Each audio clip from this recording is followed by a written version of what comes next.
Hi, and welcome back, my fellow Droughtlanders, to the completion of week 25 at Katie's Corner in Space, with no new Outlander. I know, it's been rough, and each day feels like a year, but together we are making it.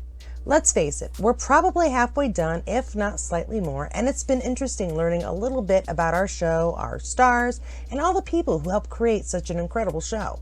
And while information has once again slowed down to a dribble after the last 2 weeks of incredible updates, I've still managed to dig up a few fun facts and tidbits to help us move through week 26. Some new, some old, but hopefully all entertaining in what I believe will be one of my shorter videos. As per usual, I'm going to start with our stars, but not Sam, because we have a birthday to celebrate again. This time for our very own young Ian, John Bell. And everyone on set made sure to cut out some time to help this amazing young man celebrate a little. Happy birthday to you. Make a wish.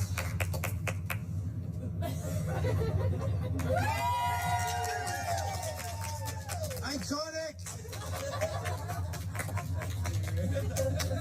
Of course, not all the food on set can be as delicious as a birthday cake, and even occasionally said food is simply unidentifiable at first glance. Yet another example of the glamorous life our actors lead just to give us a collective 16 plus hours of entertainment, which is why I personally bow to their greatness and fortitude, especially when one is trying to eat charred cauliflower and attempting to direct Sam. Do something.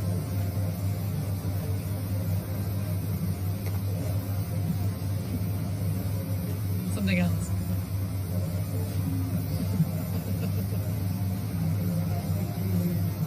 Now, of course, I can't chat about the actors and not mention a little something about Sam, because he's Sam. And one thing that's nearly on the verge of being too racy for my channel, which may seem difficult considering some of my favorite clips, is this very appetizing interview conducted by Drew Barrymore just before season 6 aired. Okay, so we dug deep, and we have 3 different types of bagels in front of us, and we're going to each taste them if you'd like. This is not a forced situation. Yeah. I'm gonna look in your eyes when we do this. Cheers. Cheers. What do you think? No? I don't like the cream cheese. Oh. Oh, Sam, it's getting sexier. Okay. A bit of lemon on that would be nice. Yes, Sid. What's this flat one? What's wrong with that? Remember when George Costanza was always trying to figure out how to have sex and eat a sandwich at the same time?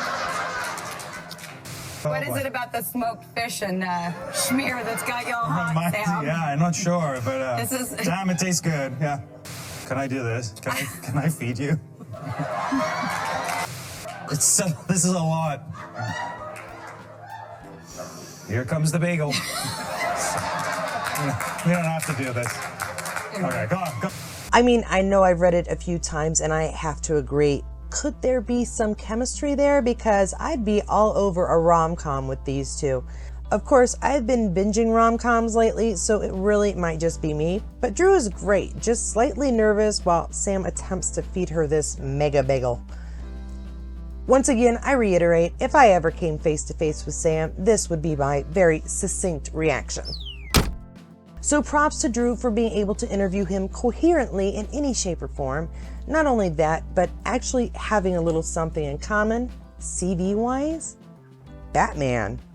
But the entire interview is just great, and I highly recommend it. You'll find that link along with my other sources, as always, in the description below. Coming up is a spoiler, and kind of a reminder of one we got earlier as well.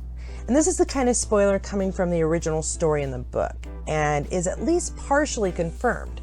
So if you have not read the book and you plan on to, then I beg you not to listen now unless you want to know the exceedingly likely way we will be seeing Dougal, Galis, Brian Fraser, and any others who are by all rights dead by the 7th book, aka season 7. Alright, this one is for those of you who spent much of the comments wondering how all of these wonderful actors coming back to the show would be appearing. Of course, our 2 most obvious options are flashbacks, which Outlander does very well, or of course time travel. I will say I'm a little surprised no one thought it may be another dream sequence, something not really found in the books with the exception of some scenes with Jamie, though those are not the kind of dream sequences Claire has to survive the attack season 5. All right, this is your last chance to turn back. In the 7th book, for reasons I won't reveal, Roger does travel further back in time. However, it's a short trip of less than 100 years. Less by more than half, actually, and while I will give you that, I will not tell you the why of it, at least not until the storyline is confirmed or revealed by content yet to come from set. Now, I know what you're thinking, but Katie, we know Bree and Roger travel. We saw those behind-the-scenes photos months ago.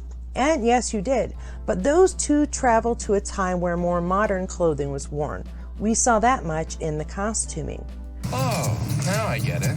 Remember, a lot can happen in the span of 16 episodes on this series, and filming is rarely done completely in order. Now, is that the only time or reason we might see these beloved but lost characters? Not necessarily. After all, we do still have the time-honored tradition of the flashback and the cryptic visions of a dream, but in the books. And very likely on screen, we will see Roger travel through the stones, and it is he who will meet up with, in some way, past characters, quite literally. Regardless of why, we do know for certain the show will at some point in time take us back to Castle Leoch, and I for one am very excited to go back to the Fraser home. It'll be interesting to see if there are many differences between the castle we know now and the castle we will see in season 7. Before I let you go, this is the last week I will have the channel poll up. If you haven't already, please take a look and tick your choice if you have any thoughts. As far as Outlander content goes, that will not be changing until the airing of the 7th season, at which time, right about now, is when you will find a review of the episode which aired or streamed the previous Sunday, because I watched the streaming version. But until those new episodes start, please catch up from the beginning and soak up the Droughtlanderiness. And I'll see you there.